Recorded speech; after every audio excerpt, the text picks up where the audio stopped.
there, it's Teacher Jamie with ESLOnlineTeaching.com, and today I'm here to help you understand how to get great feedback from parents. I work for VIPKID and they do 5 apple reviews.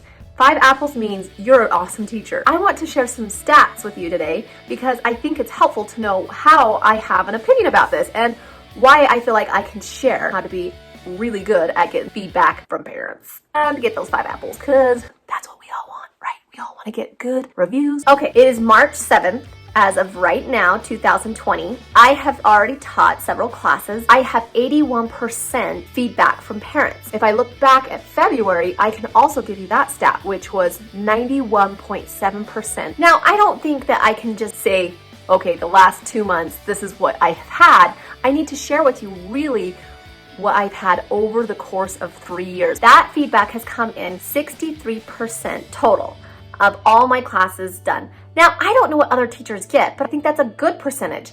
I think that I could probably up it, but as of right now, I'm happy with it because it's gotten better and better every year. So let's talk about 5 apple reviews. In the 3 years that I have worked with VIPKID, I have been able to maintain 99.7% 5 apple reviews. I have had 5 apple reviews, except for 2 came in and they were 4 apple reviews. And that was when I very first started. So there was a lot of learning happening. I know that sounds like I'm tooting my horn. I'm not trying to. I just want you to understand that I feel like I can share how to be a 5 apple teacher, how to get that positive feedback. I'm going to give you 5 tips on how to become a 5 apple teacher. Ironically, it just happened to be 5. I don't know how that worked out. It just did, and it's perfect. Tip number 1, bring energy, positivity, smiles, and laughter. This will make the children feel so comfortable to be in your class. I also have to keep in mind, when am I the best teacher? Mornings, evenings? For me, it's definitely morning. I have 6 kids. Yeah, did I say I have 6 kids? So when I have to put 6 kids to bed and then I have to go teach, the energy level is just dropping. I have done it and it just doesn't work. I am much better in the mornings. On the flip side, that means I need to go to bed early at night, or it just ain't pretty. I mean, I need my beauty sleep too. Okay, I'm just saying. With tip number 1, just remember that parents want their children to feel comfortable. They want them to eagerly ask, can I have that teacher's class again? I have had many parents in their feedback say, Teacher Jamie is like a friend, or Teacher Jamie is like a relative, a family member. She just helps my child feel very comfortable in class. I get that a lot because I feel like that happiness and joy and that energy, the laughter really helps my kids feel safe and accepted and loved in the class. This is awkward for me, so I am going to show you what I look like when I greet my students, like as I'm interacting with them. I might say, hello, how are you? It's nice to meet you. What's your name? Such a beautiful name. My name is, do you know? Yes, Teacher Jamie, good job. Today we're going to learn, do you know what we will learn? Yes, we are going to learn about China. Maybe you should be the teacher. I think that's a great idea. Good job.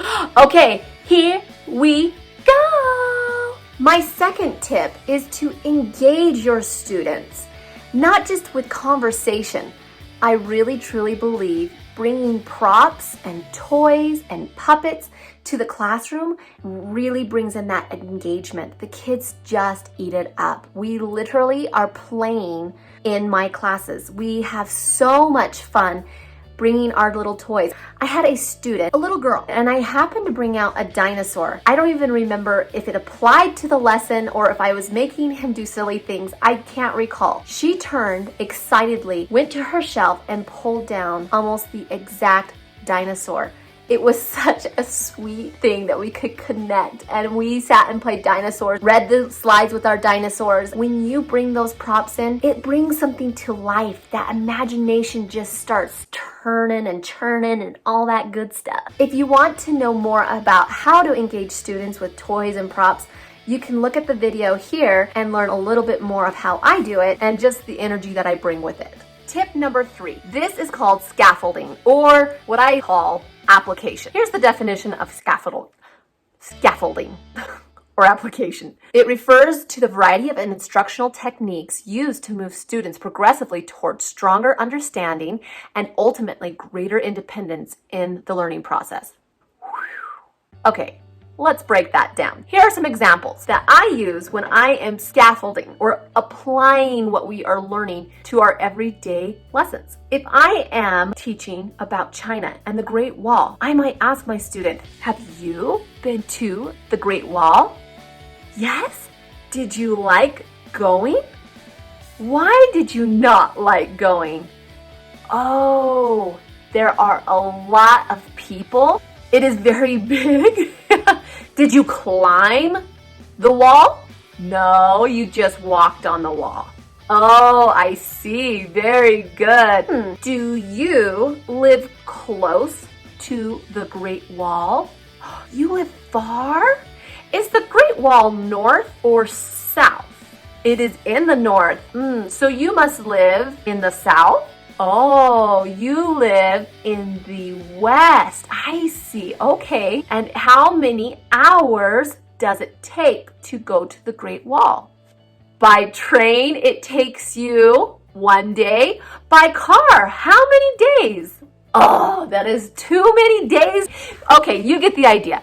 We can just expand and keep moving this conversation about the Great Wall and helping them apply it in their life and relate it to what they have done or they have learned. I can really expand the conversation and apply it into their life, and they don't even know that I'm getting them to speak more and more. I like to make sure I ask questions that don't just end in yes or no. And if I do ask that question, I always have a follow-up to get more out of that child. And parents love this one because they hear their kid talking and applying. I feel like it's a great benefit to the lesson, and you get to learn a lot about that child in particular. Tip number 4 is praise, praise, praise, and encourage. These kiddos need to feel like you are on their side. They're doing something hard. I have not even personally learned a second language. I can only imagine when you're doing something that's hard and you're vulnerable to messing up,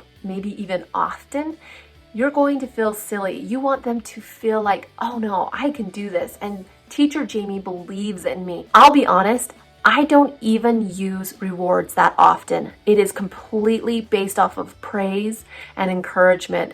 I always say, hey, good job. I like to see that hard work and that effort. There will be those corrections, but I still can give that correction with praise.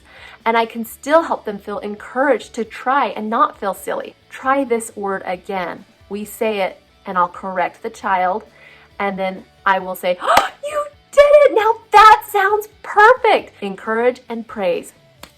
That's a good one. Tip number 5, feedback. Your feedback is so important that goes to the parents. They want to hear that positivity. So I think of it as kind of like a sandwich. So I always start out with positivity. What has this child done that is so great? And I hit on that, and then I go into what they need to improve on and where we can strengthen them and what we're going to try next time. And then I always end with positivity and great work, and I hope to see you again in my class. Please let me know how I can improve, and I hope to see your feedback soon as well. This just helps them have that invitation to give you feedback as well. So then you're having communication on what we need to help so-and-so with. Feedback, super important. I also deal with specifics in the classroom. I don't just give generic type feedback. I give back specifics. So today we played with our puppets and they talked about the Great Wall, how they like to climb the Great Wall or they like to walk on the Great Wall. They need to feel that authentic feedback from you, that you're engaged, that you're invested in giving that feedback to them. I might point out that we use props or real life situations to compare. I want parents to see that I pay attention. I care enough to put it in the feedback. Here are your 5 tips to become a 5-apple teacher. These are what I have found for the last 3 years that have kept me as a 5-apple teacher. 1, bring the energy, the smiles, the positivity, the giggles, the happiness. They need to see that you enjoy what you're doing. Number 2, engage those students. Bring those things that are going to help them feel like it's a warm environment. It's inviting, it's enticing. They want to be in class engaged. Number 3, and this is where parents love it the most, is that application scaffolding. You are taking some concepts and you're expanding them and you're helping them broaden their vocabulary. We might start talking about colors, and it turns out that we start talking about flowers and how they smell, what season they grow in, and it just keeps building. We can get off topic, but I will tell you, parents don't mind if they hear that their kid is talking. Number 5, your feedback is so important to parents. They want to see what you have done with their child in class and what their child can do to improve and what you see as a strength. Give that feedback, make it count. You will be a 5 apple. I almost said 5-star. You will be a 5 apple teacher, I promise you. Thanks for watching. I hope this was helpful and that you can now apply a few more things to what you already do. In fact, I would absolutely love to hear what you do to get those 5 apple reviews and great positive feedback. This is Teacher Jamie with eslonlineteaching.com. You can also email me at esloteaching@gmail.com, and I would love to answer any of your questions. If you have any, join me in that journey as I help ESL online teachers do the same.